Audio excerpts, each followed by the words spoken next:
I think that most people by now acknowledge the fact that Project Veritas is not to be taken seriously because this is quite literally a fake news organization. They deceptively edit videos, they take people out of context, and oftentimes they pay people to say things to reporters to set them up, to entrap them. And they've been busted numerous times. But yet, if you stumble upon one of their videos and you don't know about James O'Keefe's history as a fraud and a huckster, it does look relatively persuasive and incriminating. So it still does dupe a lot of people, even if more and more individuals are becoming privy to the fact that this organization is not to be taken seriously. I mean, James O'Keefe is someone who barely has any more credibility than Alex Jones. So, if you are a reasonable person and you learn about them, then you don't take them seriously. These are the people responsible for the 2015 Planned Parenthood video where executives were reportedly excitedly selling off parts of fetuses for personal gain. On top of that, when Roy Moore had multiple women come out and accuse him of sexual assault, they tried to defend Roy Moore by paying someone to take a story to the Washington Post and say that Roy Moore sexually assaulted them, so that way if the Washington Post takes the bait, they can then say, aha, they ran with this story and it turned out to be fake. I guess that means we should question all of the other allegations that Roy Moore's other accusers brought forward too. So this is what they do. They have no integrity, and they just did this again with regard to Ilhan Omar, where they try to make it seem as if she was part of some intricate ballot harvesting scheme to buy off votes. And this, of course, unsurprisingly, was also revealed to be a fraud. They paid someone off to say what they wanted to, but I don't know if the 1 million+ people that saw this video are going to know that this was fraudulent. The President of the United States already shared it, so the damage has been done. And let me just explain, before we get to why this story in particular is fraudulent, how damaging this is to Ilhan Omar, who repeatedly receives death threats. The President is screaming at the top of his lungs about voter fraud, and Ilhan Omar is already a target of the right. So this video puts her in danger directly because you're saying, hey, voter fraud is an issue and she's the one who's perpetuating it. Look at this. Somebody is buying ballots or collecting ballots on her behalf. This is fraud. Don't you care about democracy? You should be concerned with this. So they work people up into a frenzy, and they do it by deceiving them, by lying to them. As a journalist of Fox 9 explains, Liban Osman, subject of Project Veritas' alleged voter fraud story, tells Tom Lydon of Fox 9 he was offered $10,000 by Omar Jamal to say he was collecting ballots for Congresswoman Ilhan Omar. Omar Jamal was Project Veritas' insider in the Somali community. Now, this report explains, in his first interview, Liban Osman tells the Fox 9 investigators he was offered $10,000 by community activist Omar Jamal to say he was collecting ballots for Congresswoman Ilhan Omar. Quote, he was setting me up, said Liban Osman. It is clear from the raw video obtained by Fox 9 that Liban Osman was working for his brother's campaign. Liban Osman admits the Project Veritas video footage looks incriminating, but he said the group deliberately left the full context on the cutting room floor. Project Veritas used 2 separate videos he posted on Snapchat while driving in his car to make it appear as if he was illegally picking up ballots and offering money for votes, he said. In a video from July, Liban Osman said he was collecting mail-in ballots from sick and elderly voters who had requested them through the campaign. Now, I don't remember if in that video he said that he had 200 ballots or Project Veritas said that he had 200 ballots, but he said that in actuality he had like 20 ballots, which sounds reasonable if people are reaching out to the campaign to get them to collect their ballots. So the story, of course, fell apart and was proven to be fake.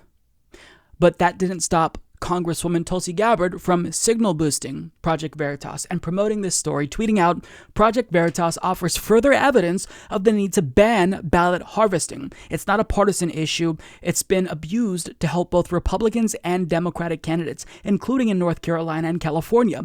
Please help by telling your congressional representative to pass our bipartisan bill, H.R. 8285. So first of all, I would argue that this is not a bipartisan bill because of the 4 co-sponsors that this legislation has, all of them are Republicans.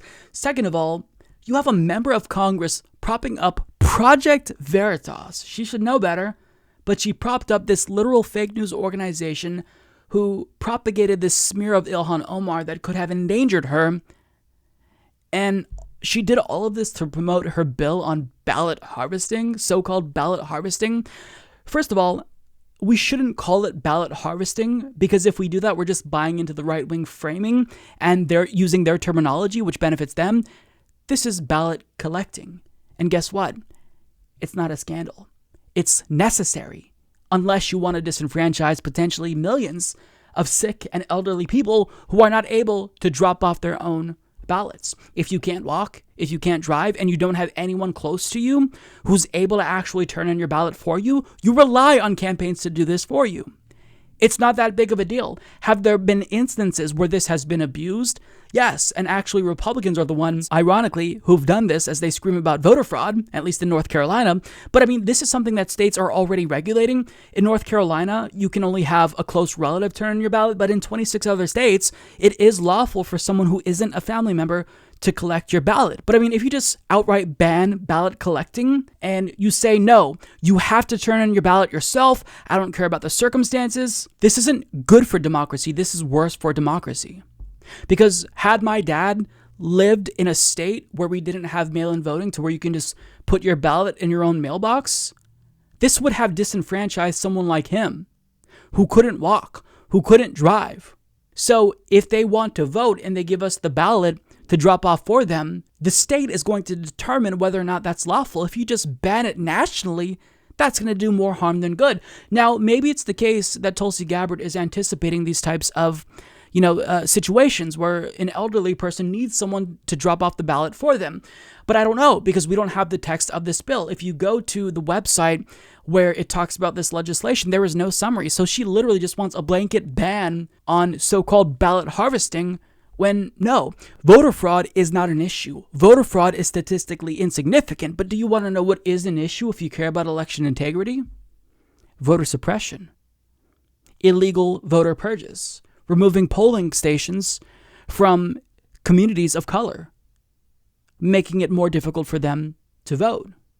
That is what you should be concerned with, not ballot collecting, which has been a thing always, which states have regulated individually. Like, this is a non-issue, and I don't understand why at a time when the President of the United States is trying to get everyone to think that Democrats are going to cheat and widespread voter fraud is a thing, a member of the Democratic Party would want to lend credence to his bogus claim.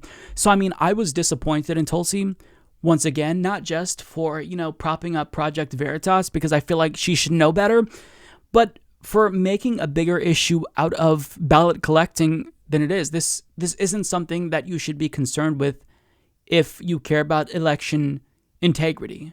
To the extent that it's an issue, it's not a big enough issue to where it's going to sway the outcome of a national election in the way that voter suppression might in swing states, for example. I mean, this is unnecessary to just blanket ban all ballot collecting. But Alexandria Ocasio-Cortez seemed to agree with me, and she actually tweeted out, Tulsi Gabbard, you, along with everyone else who amplified this fraudulent story, owe Representative Omar a public apology. Ilhan Omar then responded saying, thank you, Alex. Lack of integrity from these folks is astonishing. Tulsi Gabbard then responded to them saying, AOC and Ilhan Omar, the issue is not about any of us. It's about voter harvesting. Ilhan, I apologize for referencing the PV story as an example without thoroughly vetting it. Now, will you support HR 8285 to get rid of voter harvesting, which undermines our democracy? If not, why not? So first of all, I do actually respect her for apologizing.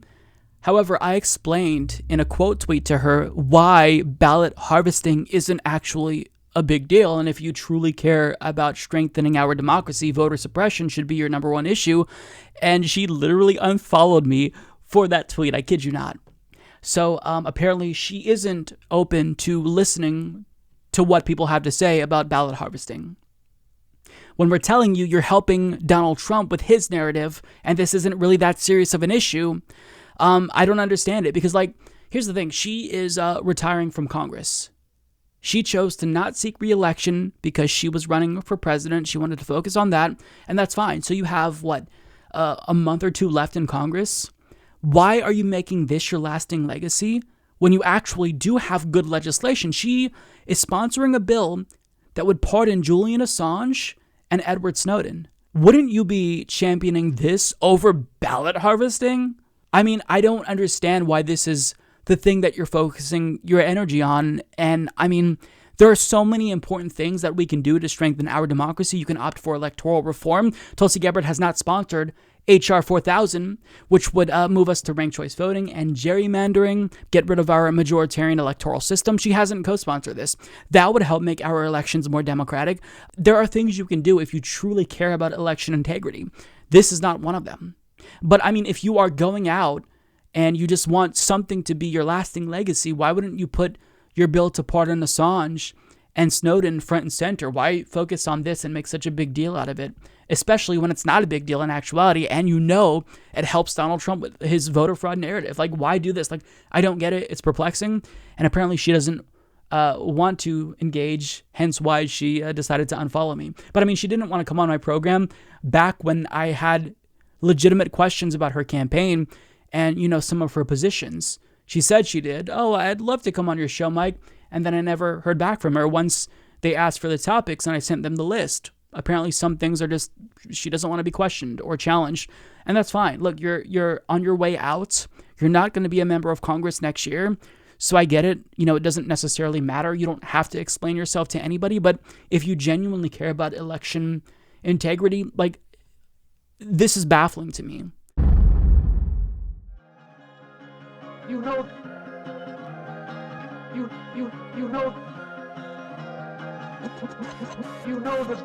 the thing. You're getting nervous, man.